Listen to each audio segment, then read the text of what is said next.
Buonasera.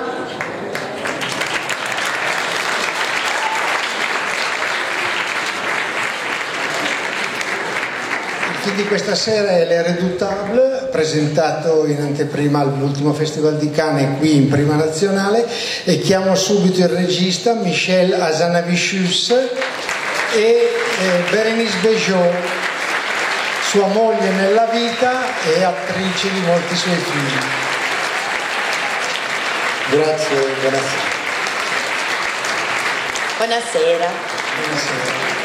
Buonasera. Regista parigino al 100%, è nato quasi nell'anno in cui comincia il film, praticamente.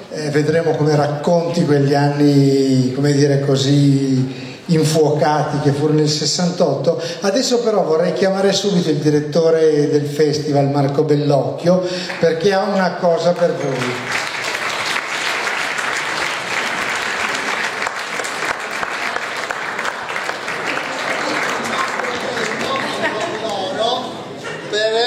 Perché per onorare la tua presenza. Grazie.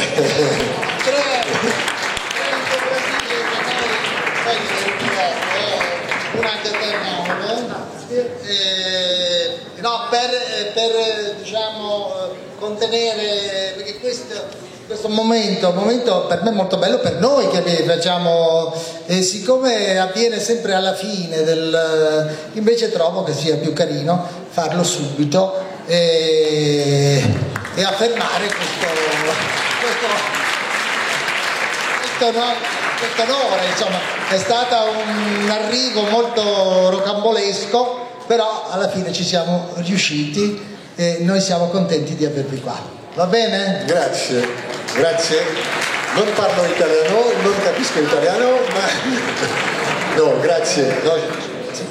Il film, come dire, due parole per spiegarvi, forse qualcuno di voi saprà, il film racconta alcuni anni importanti e centrali nella vita di un grande regista, Jean-Luc Godard, da quando fa La Cinese a quando, come dire, la conversione al maoismo lo porta a cambiare proprio la sua idea di cinema, e assieme, in parallelo, è la storia di quella che era allora sua moglie Anne Wiazemsky e dei problemi personali e privati che Godard e Anne Wiazemsky vivranno in quegli anni.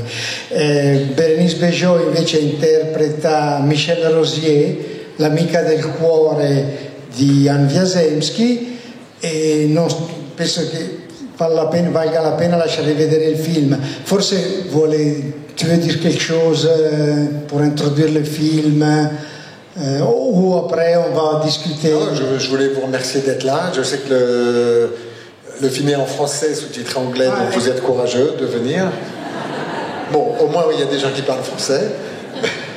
Sì, l'annuncio è che il film è in francese, perché naturalmente in originale, però è arrivata la copia con i sottotitoli inglesi, perché quella con i sottotitoli italiani non era ancora disponibile, quindi un piccolo sforzo, però vale la...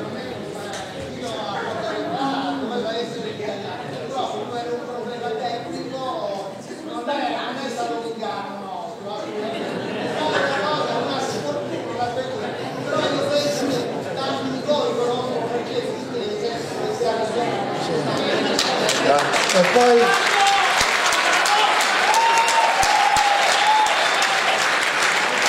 poi c'è Louis Garrel che interpreta Godard e che è così simile a Godard che basta guardarlo, come dire, che il film passa via, che è un piacere. Attends. Smile.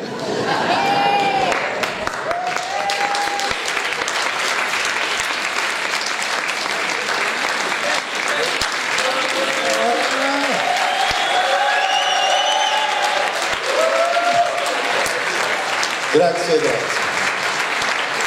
Ci vediamo dopo. Ci sentiamo dopo. Buona visione. Buonasera. Penso che la prima domanda sia obbligatoria. Che cosa le ha fatto venire voglia di fare un film su Godard? Mais en fait, c'est pas un film sur Godard. Non, c'est un film... le personnage principal s'appelle Godard. C'est mon Godard. Et c'est un film sur l'amour, c'est un film sur un réalisateur qui essaye de se réinventer, c'est un film sur un homme de 40 ans qui est avec une femme de 20 ans, un homme qui est en crise dans un pays en crise. Donc c'est un moment de la vie de Godard. Ouais. Donc, veramente non è un film su Godard, diciamo che è un film sul mio Godard, un uomo di 40 anni, un momento della sua vita che attraversa una crisi con sua moglie. Ci sono molti temi in questo film. Due sono quelli fondamentali, uno quello diciamo pubblico del regista che si confronta con un mondo che sta cambiando e che mette in discussione i suoi film. La Chinoise non è apprezzato dai compagni cinesi e dall'altra parte c'è, come dire, la crisi personale di qualcuno che non è più sicuro del proprio amore, della persona con cui vive. Questi due temi si intrecciano e poi a un certo momento si separano e poi si ritrovano. Come avete costruito questo percorso? En fait, donc ça rejoint la question d'avant, mais je suis parti du livre écrit par Anne Wiazemski, qui avait un regard à la fois tendre et en même temps très lucide sur Jean-Luc Godard. Donc moi, ce qui m'a plu, c'était ça, c'est-à-dire que tout d'un coup, Elle est là, on peut la oublier, l'abbiamo un po' dimenticata. Bon, elle connaît les réponses. Et donc, à travers l'intime, justement, on pouvait approcher plein de thèmes. La politique, la remise en question artistique, l'histoire d'amour, l'amitié, etc. Donc, le film, c'était tout le temps une histoire d'équilibre entre la forme du film, la forme qui est un peu l'hommage à Godard, et l'histoire qui est racontée, entre ce qui est comédie et ce qui est tragédie, entre ce qui est politique et ce qui est amoureux. Donc à chaque fois, il y a des... Parce que Godard, il est tellement multifacette que tout est toujours un truc d'équilibre. Vous voulez... Sì, sì. Allora, sono partito dal libro di Jan Wiazemski e fa vedere effettivamente tutto questo intreccio tra film, politica e i contrasti che ci sono. Scusatemi perché non so riassumere tutto, ma l'idea è questa, diciamo. Certo, però, come dire, la presenza di Godard, lei ha detto che non è un film su Godard, è un film su un regista che si chiama Godard, però, come dire, la presenza di Godard è piuttosto ingombrante in questo film. Non ha mai avuto paura che fosse troppo ingombrante questo? Lei poteva prendere spunto dal libro di Jan Wiazemski e raccontare la storia di un regista qualsiasi che si chiamava Rossi, ecco. Invece l'ha chiamato Godard e poi il film è pieno di citazioni dai film di Godard. Non ha mai avuto paura che questa cosa potesse un po' schiacciare il film e quindi innescasse un discorso su ma Godard era così, Godard non era così, è stato rispettoso, non è stato rispettoso, tutte queste, le polemiche non le facevano paura? No. No, assolutamente no. Il n'y a eu beaucoup, ce ne sono state molte a Cannes. Non, je sais que vous êtes critique, mais j'ai pas eu peur des critiques. Et certains sont gentils, vous êtes la preuve non. Ah, ok. Non, j'ai pas eu peur. C'est bien. Ça suffit. Elle m'a demandé de faire court. Non ha avuto paura. Mai. Non, en fait, j'ai pas eu peur parce que j'ai pas eu du tout l'impression d'attaquer. Je pense qu'il y a toute une partie du film qui lui rend hommage. Et la partie qui est ironique sur Godard, la chance que j'ai, c'est que lui, il n'a jamais cherché à être sympathique. C'est vrai. Alors je l'aurais trahi a faire un film où il était sympathique. La traduzione che non ho mai avuto paura anche dei critici e anche perché Godard non è sempre simpatico e quindi non penso che non tradiva. Enfin, il cherche pas à être sympathique. Non cercava di essere simpatico. Volevo coinvolgere anche Bérénice Bejo in questo film. Voi siete sposati e lei ha coinvolto sua moglie nei suoi film The Artist, The Search e questo film. Non aveva paura che in qualche modo ci fosse una specie di storia un po' come Godard e Wiazemski, come dire, che si innescassero delle tensioni a lavorare con la propria moglie, non di gelosia ma magari di altro tipo? Michel is never scared of anything. Non ha mai paura di niente. This question is a running question in every promotion, in every movie of Michel. Like, you were not scared when we were doing OSS 117. You're not scared, black and white, mute, nobody's gonna see it. You're not gonna scared, always. No. And you always say, I'm not scared. Da cinema. And I was scared when we did the last movie. Non, j'ai eu peur le film d'avant parce que c'était un film contre Poutine. Alors Poutine, il fait peur. Les critiques de cinéma, comparé à Poutine, sont des... No, cette fois-ci j'ai pas eu peur, questa volta non ho avuto paura perché Non, je disais, le film d'avant c'était sur la Tchétchénie, donc là j'ai eu peur. Era un film sulla Cecenia. Ecco, ho capito. Questa volta non ho avuto paura perché il film prima sì, perché il film era sulla Cecenia con Putin, di Putin avevo un po' più paura. I critici non fanno paura. Comunque comparé a Putin non hanno assolutamente paura. Il periodo che racconta della vita di Godard è un periodo particolarmente importante, diciamo, perché è il momento in cui mette in discussione il suo modo di fare cinema e affronta la politica e si misura con la politica nei modi tipici del 68, di quegli anni, modi che oggi ci possono sembrare, come dire, infantili, ma che allora invece coinvolgevano coinvolgevano molto le persone. Ecco, qual è il suo rapporto con la politica vista attraverso il cinema, cioè il valore politico del cinema?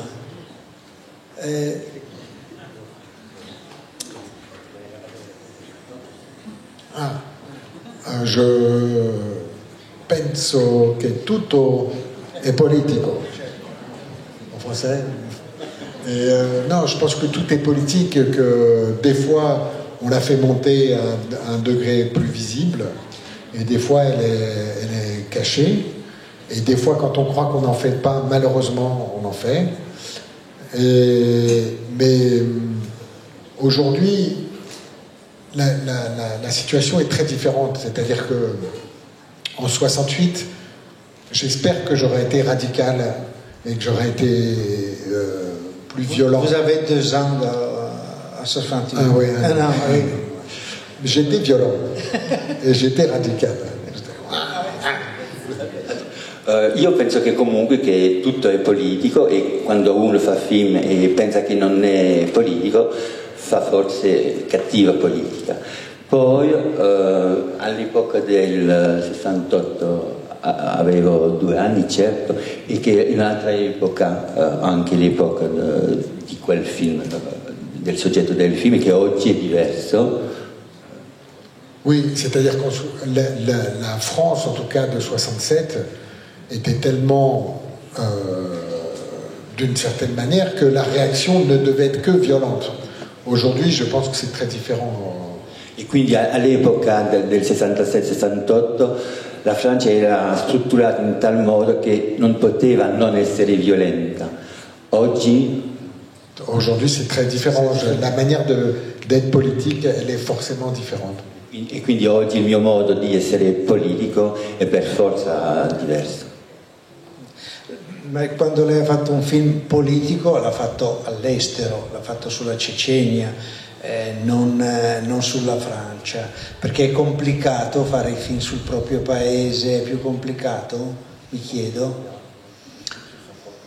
Non, il y en a, mais c'est vrai que c'est pas. Moi, j'essaie toujours de. J'aime bien l'idée du spectacle et faire un film aujourd'hui social ou politique en France.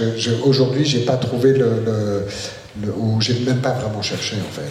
Donc, io amo comunque fare spettacoli e oggi fare un film su la politica in Francia non vedeva l'occasione, il soggetto. Mi dispiace che abbiamo abbandonato Bérénice Bejo di là, ma per esempio Bérénice Bejo ama i film di Godard, che li ha visti, li conosce, che cosa amava e cosa non amava di Godard. Moi j'aime que les films des années 60. Peut-être, non, un petit peu Avant la chinoise. Avant la chinoise. Après, j'ai pas vu les films des années 80, je crois que je peux les aimer, mais je les ai pas vus. Mais les derniers, je comprends rien. Je trouve ça moche. Je comprends pas. Allora, io amo i film di Godard degli anni 60. Anni 70 dopo non ho visto, e i film di oggi non mi piacciono. Non. Mais ouais, les années 80, j'ai pas vu. Anni 80. Je vous salue Marie, queste Je les ai pas vus. détective comme Non. Mais moi, ce qui me plaît dans les films de Godard, c'est j'aime masculin-féminin, j'aime une femme mariée, le mépris, Pierrot le fou. Je n'aime pas Bande à part, par exemple. Donc je vais parler de... Quindi dei film di Godard che amo, Il disprezzo, Una donna sposata. Le mépris, Sì. masculin-féminin. Masculin-féminin. Voilà, et je non ama Bande à part. Non, je n'aime pas Bande à part, enfin je n'aime pas trop parce que c'est trop bruyant, c'est trop de parasites. Et je sais que Godard aimait bien le bruit et, tout, et ça fait vrai. Et en fait le film me fatigue. Et donc je vois les qualités de ce qu'il recherchait, mais moi ça me fatigue. Mais ce que j'aime chez Godard...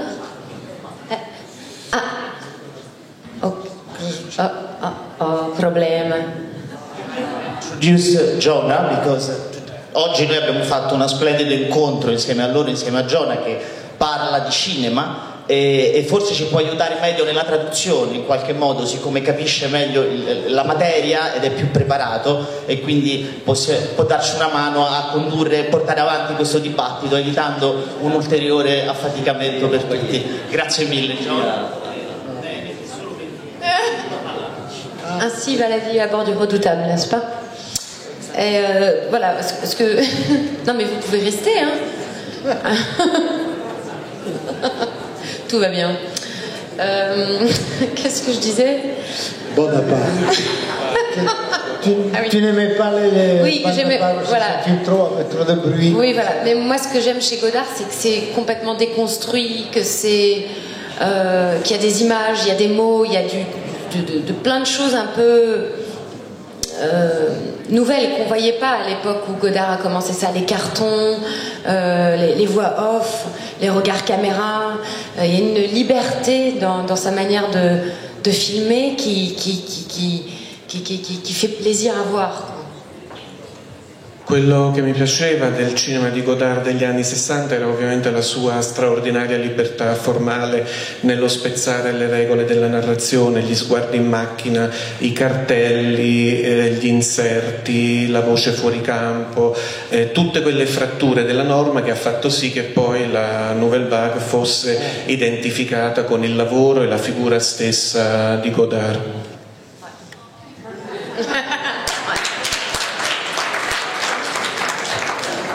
E vous, parce que dans le film ci sono molte citazioni esplicite di film di Godard, ci sono proprio delle scene che sono fatte con la carta carbone, ricopiate da Godard. Qual è il vostro rapporto con il cinema di Godard?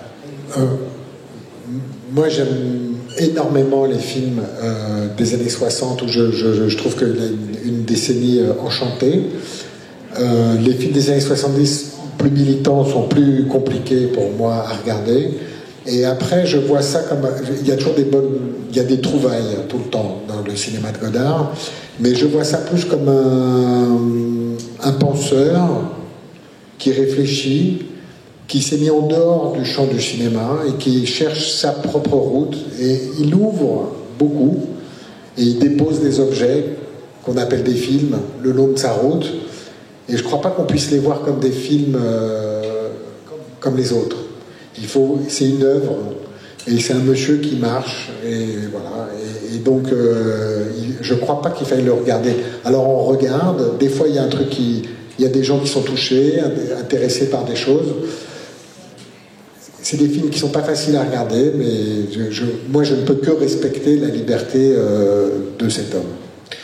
Allora, ovviamente amo moltissimo i film degli anni 60 di Godard, sono film che ho visto e ho rivisto e che mi hanno sedotto molto rispetto appunto alle invenzioni e alla libertà e alle innovazioni che ha introdotto. I film degli anni 70 per me sono un pochino più complicati, quando si entra nella fase del cinema militante di Godard io ho delle difficoltà, per me sono un pochino più difficili le cose là. E poi dopo la fine degli anni 70, la fine degli anni 80, Godard ha continuato a muoversi più, per quanto mi riguarda, più come un pensatore di cinema che come un vero e proprio regista, un filosofo del cinema, e che quindi una persona che ha fatto un suo cammino, e ogni tanto in quest'opera delle persone trovano anche delle cose, si è posto coscientemente al di fuori del cinema e ha continuato a praticare il suo lavoro, e quindi in questo percorso si trovano delle cose, alcune persone sono molto toccate da queste cose, altre persone non riescono a dialogare con queste cose, e comunque rimane un'esperienza estremamente singolare quella di Godard. Una cosa che colpisce del film è l'interpretazione di Garrel, proprio mimetica, sembra identico, anche la Zeppo un po' quando parla così, al di là degli occhiali, come dire, anche un po' calvo qui davanti, giustamente. Ha pensato subito a Garrel come interprete? Come avete lavorato con Garrel su Godard? Oui, j'ai pensé à lui donc tout de suite dès le début de l'écriture, et je l'ai appelé. On ne se connaissait pas, donc je l'ai appelé, je lui ai dit écoute, voilà, j'ai écrit un film sur Godard, je pense à toi. Vous avez dit j'ai fait un film sur Godard, pas sur un metteur en scène comme ça. Non, c'est vrai. C'était pour simplifier. et en fait, il m'a dit ouf. Il m'a dit c'est comme demander à un cattolique fervent de jouer Gesù.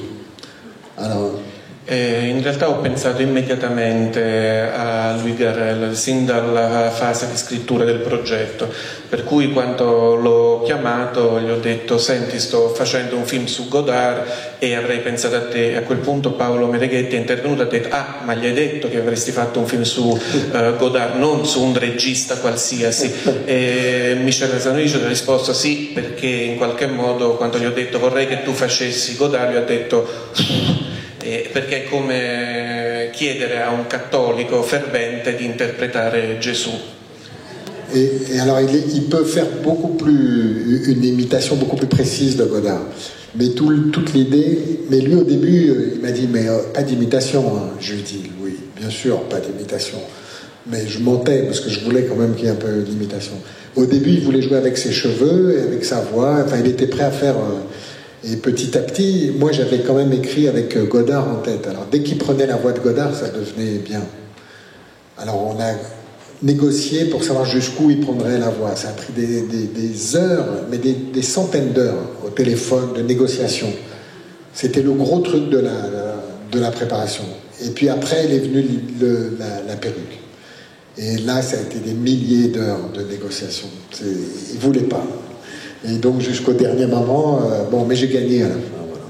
E ovviamente quando finalmente abbiamo iniziato a parlare della cosa, lui mi ha detto sì, ok, però non lo imitiamo. E io mentendo un po' ho detto no, che non lo imitiamo, certo che no.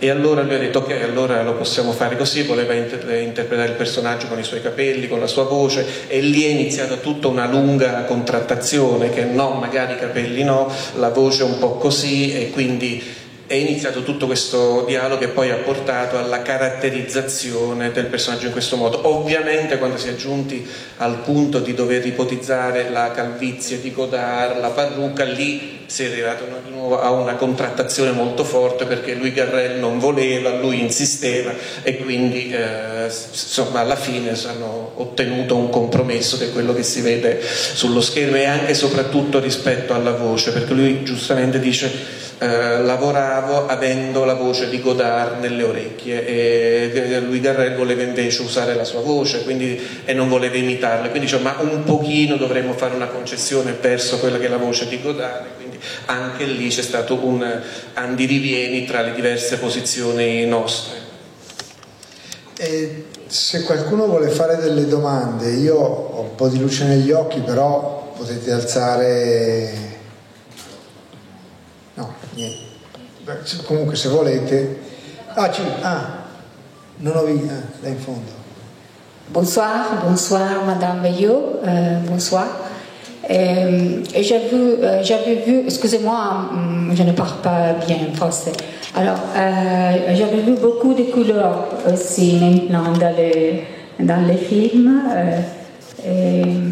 Vous aimez aussi la peinture, voilà. Les bleus, les rouges, les blanches, c'est plutôt un impressionnisme ou l'expressionnisme, je ne sais pas. Se vous voulez dire quelque chose. La domanda della signora del pubblico riguarda l'utilizzo della tavolozza dei colori presente nel film, e riguarda anche il regista rispetto ai riferimenti pittorici, impressionismo, espressionismo e così via. Comparé à The Artist, oui, il y a beaucoup de couleurs, c'est vrai. Sì, ovviamente ci stanno. Rispetto alla The Artist ce ne sono un bel po' di più. Mais en fait, c'est un univers de couleurs qui est celui de Godard au départ, de la période qu'il a eue quand il travaillait avec Raoul Coutard dans les années 60. Mais les années 60, c'est le moment où il y a des nouveaux matériaux qui sont arrivés, le plastique, le nylon, et il y a eu ce genre de couleurs qui n'existait pas dans les années 50. Donc ça a amené ce genre d'intérieur, ce genre de mode, etc. C'est vrai que pour travailler, alors moi j'ai fait une école d'art, mais pour travailler la couleur avec des couleurs aussi franches, c'est hyper intéressant. En peinture, je l'apparenterais plutôt à Mondrian qu'à autre chose, mais c'est vrai que c'est hyper intéressant. Et donc du coup, j'avais demandé pour les costumes et pour les accessoires, j'avais toujours du bleu, du rouge, du jaune, et je pouvais composer mon cadre un peu comme je voulais e mettere toujours du jaune, du bleu, du rouge là où je voulais. Ouais. Sì, ovviamente il film è ambientato in un momento particolare della storia del cinema di Godard, quando ci stavano nuovi materiali, il nylon, la plastica e altre cose ancora. Poi tra altre cose Godard lavorava con il suo operatore Raoul Coutard, ed era anche il periodo in cui c'era questa nuova pellicola che era il Techniscope, che permetteva di lavorare in colore a prezzi ad un'economia più contenuta. E ovviamente io ho fatto anche la scuola d'arte, e questa cosa mi è rimasta in testa. Il mio riferimento pittorico più preciso era a Mondrian, e per questo motivo ho usato dei colori molto schietti come il blu, il rosso, il giallo, cosa che mi permetteva di comporre in un certo modo le inquadrature del mio film.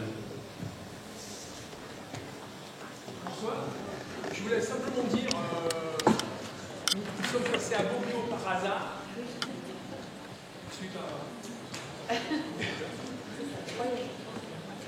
Comme ça?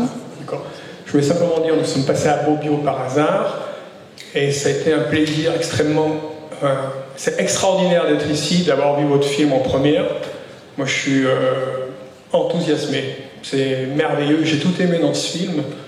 Je ne suis pas très âgé non plus, mais j'ai eu vraiment l'impression de vivre les années 67, 68. Quand j'étais petit, mon père m'emmenait sur les barricades à Lyon. Et j'ai vraiment l'impression d'avoir retrouvé cette atmosphère, pour ce qui est des charges de CRS. Les couleurs, l'ambiance, les véhicules d'époque.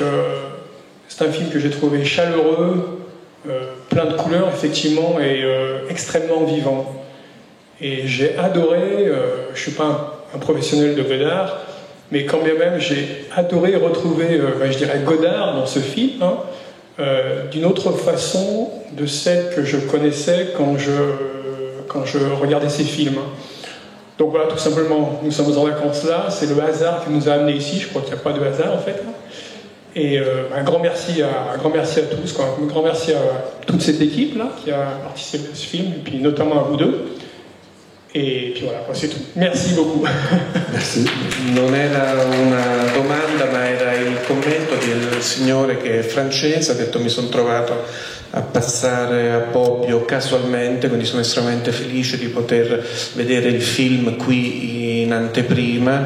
Il film mi ha ricordato molto alcuni racconti che ho sentito anche in famiglia rispetto a quello che era il 68, quegli anni lì. Ed era anche, notava che gli faceva piacere di trovare Godard, ma un altro Godard che non era il Godard classico della cinefilia e così via, quindi ci teneva a partecipare, il suo entusiasmo di essere qui questa sera e aver scoperto questo film così pieno di colori, un film che lui ritiene essere molto caloroso. Mais juste pour c'est pas pour vous répondre, mais parce que tout à l'heure sur Garel j'étais un peu rapide.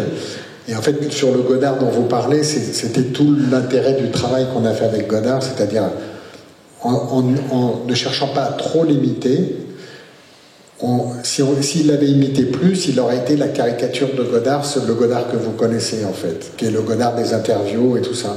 Mais pour qu'il soit crédible dans des scènes d'intimité, dans des scènes d'amour, dans des scènes avec des amis, on a descendu un petit peu, on l'a rapproché de Louis Garrel.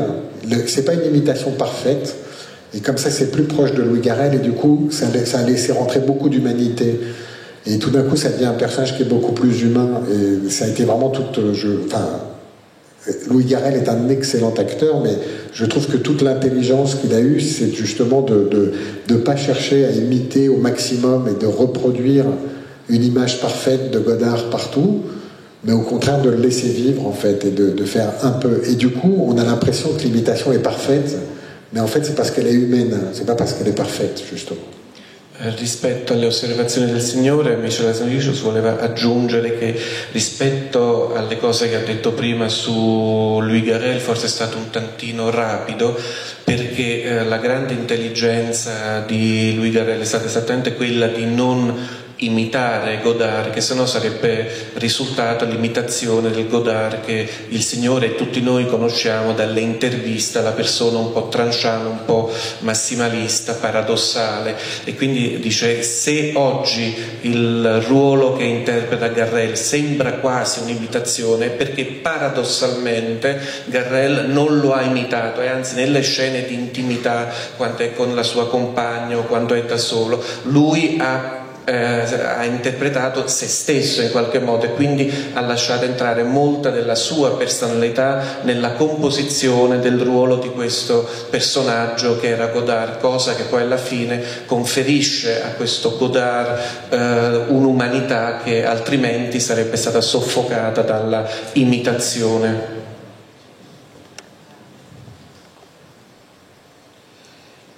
Quando ha pensato a questo film, quando ha fatto questo film, ha pensato che effetto poteva avere sulle generazioni più giovani, che forse Godard non lo conoscono, hanno sentito il nome ma i suoi film non li hanno visti. Si è posto questo problema? Alors, en termes commercial, c'est un problème. Parce que le sujet, disons, le personnage principal ne les intéresse pas plus que ça. Mais c'est commercial, c'est-à-dire je crois que les gens plus jeunes qui ne connaissent pas Godard, s'ils voient le film, en fait on n'a pas besoin de connaître Godard pour voir le film. Si on le connaît bien Godard, on reconnaît des choses. Si on ne connaît pas, on pense que je suis vraiment un génie, quoi. Parce que donc c'est mieux en fait. Credo che il problema si ponga rispetto alle nuove generazioni, però non c'è, ed è un problema eminentemente commerciale. Le persone che conoscono Godard ovviamente individuano subito i riferimenti all'universo godardiano. Le persone che non conoscono Godard e vedono questo film magari pensano che sono un genio e quindi tanto meglio.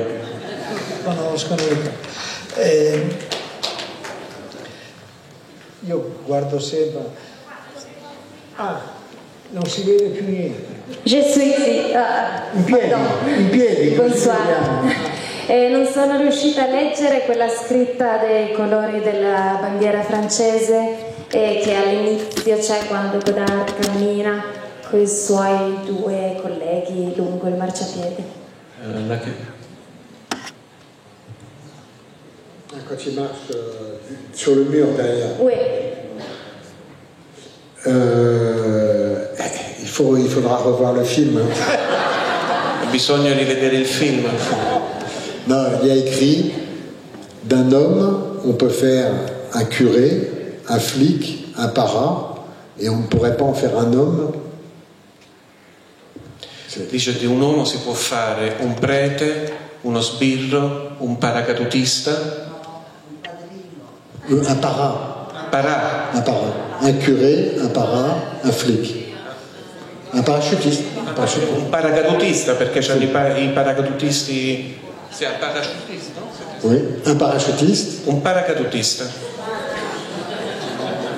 Un soldat, c'est un soldat. Un curé, un soldat. Un parrain. No, pas un parrain. E quindi di queste persone non si può fare un uomo.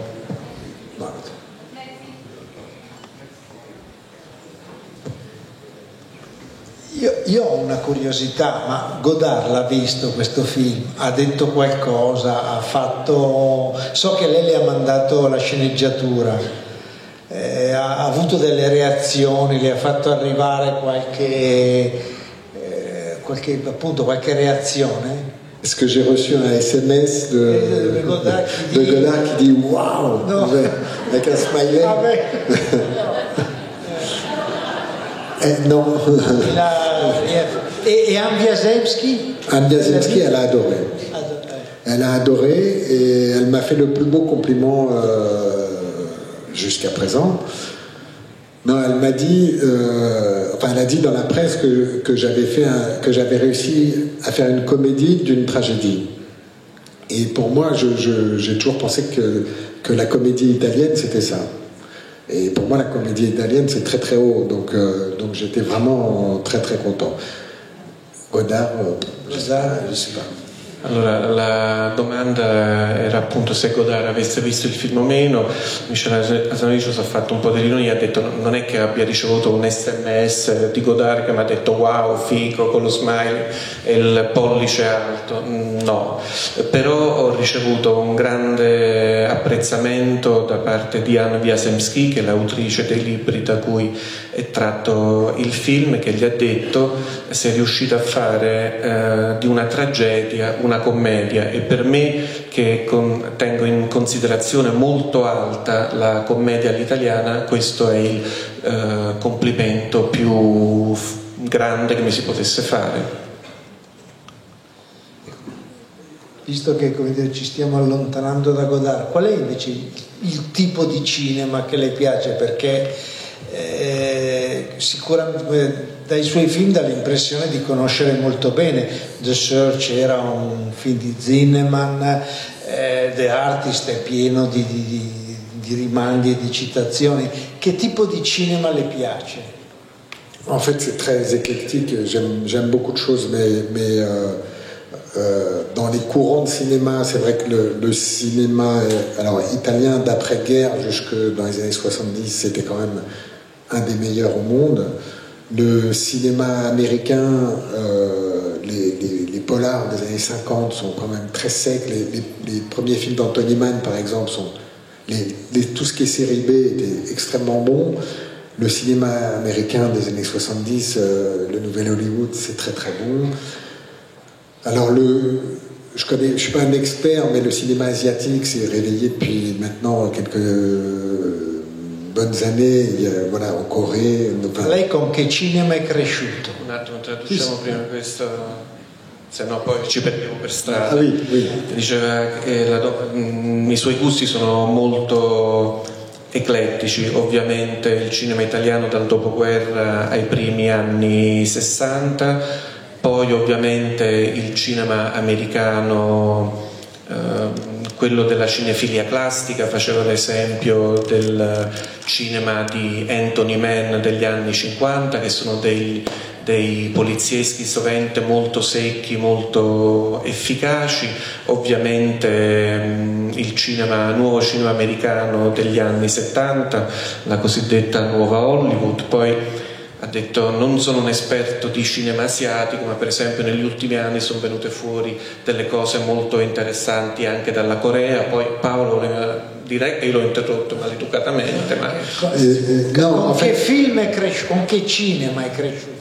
En fait, j'étais entre un cinéma d'art et essai qui faisait vraiment le cinéma classique, donc j'ai vu beaucoup de cinéma classique, et les films des grands boulevards, c'est-à-dire les films très populaires.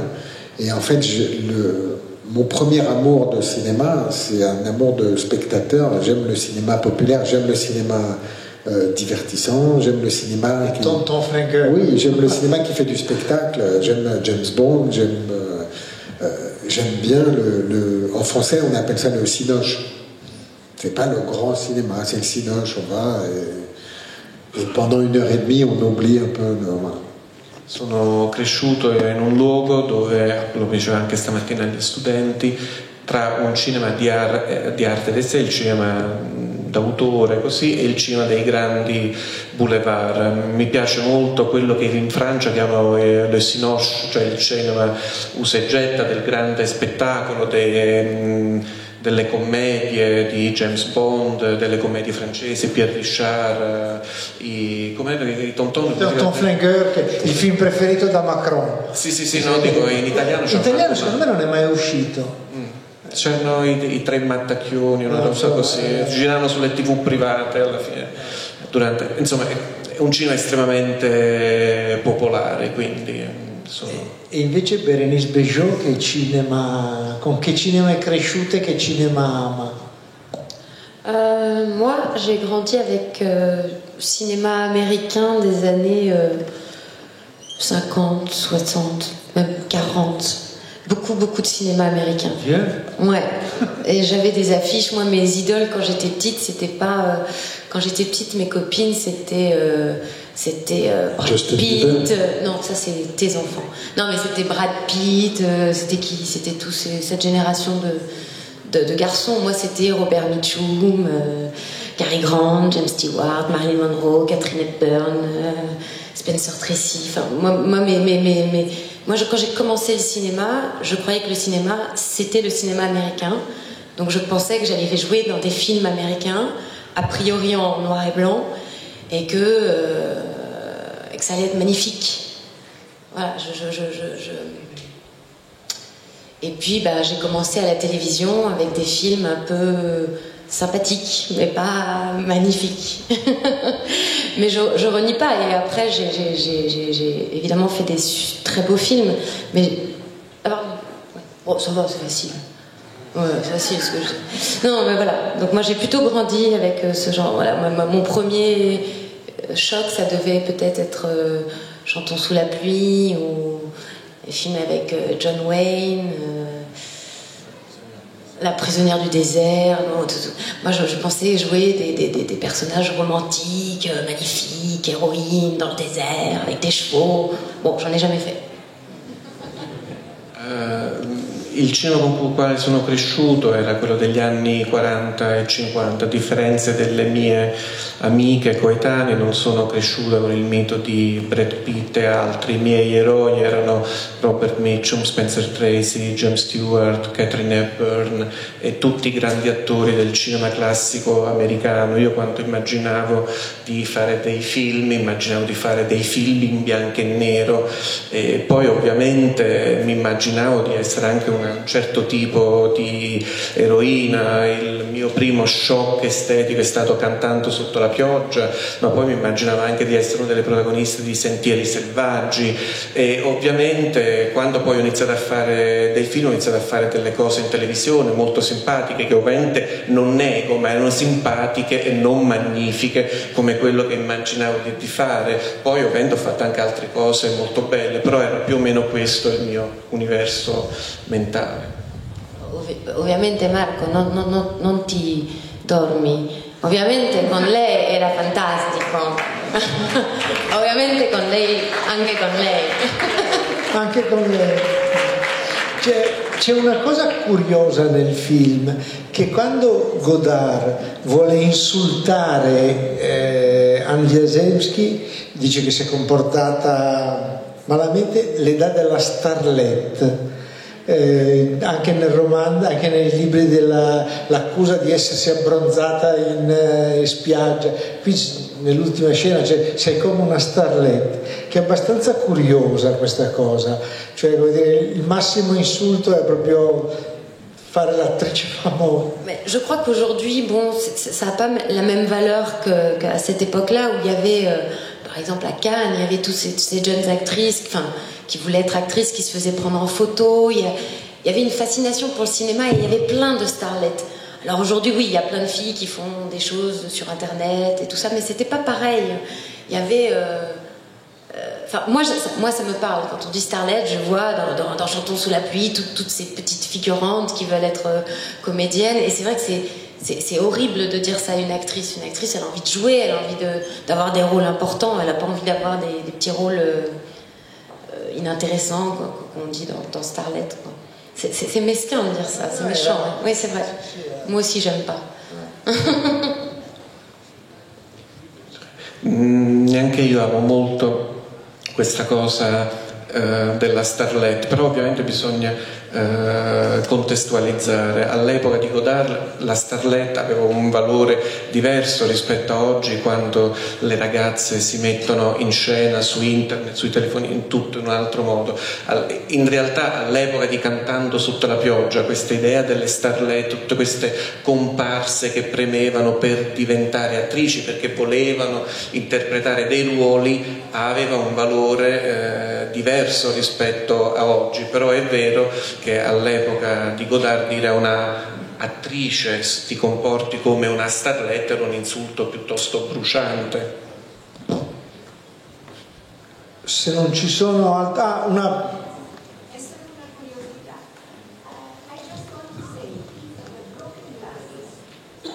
Only a gag. The broken glasses is only a gag, or it means that Godard doesn't succeed in seeing really the revolution inside him. Alors, c'est dans le livre. Mais dans le livre, il cache, je crois, 2 fois ses lunettes. Et quand j'ai rencontré Anne Jasemski, j'ai dit, moi, je trouve ça hyper drôle. Je voudrais que ce soit un running gag. Et elle m'a dit, en fait, c'est arrivé beaucoup plus souvent. Et moi, ce qui me plaisait, c'est que c'était un gag, mais je trouvais que derrière, il y avait une métaphore pour un réalisateur de plus voir. Je trouvais qu'il y avait une métaphore que je maîtrise pas très bien, mais que je trouvais vraiment intéressante. Il motivo ricorrente degli occhiali che si rompono è presente nel libro, e quindi ho chiesto a Anne Jasemski di usare questa cosa come motivo ricorrente. Lei gli ha confessato, dice: guarda, in realtà è accaduto molto più spesso e quindi l'idea degli occhiali del regista che si rompono in continuazione mi interessava anche come metafora, anche se non so maneggiare molto bene le metafore, perché mi interessava che qualcuno potesse smettere di vedere correttamente in una situazione così intensa, e quindi l'ho usata perché mi sembrava che fornisse degli elementi interessanti. Sì, va bene, l'ordine... Sì, stava dormendo, era crollato su se stesso. Ringraziamo Berenice Bejo, Messera Gianlucius. Grazie.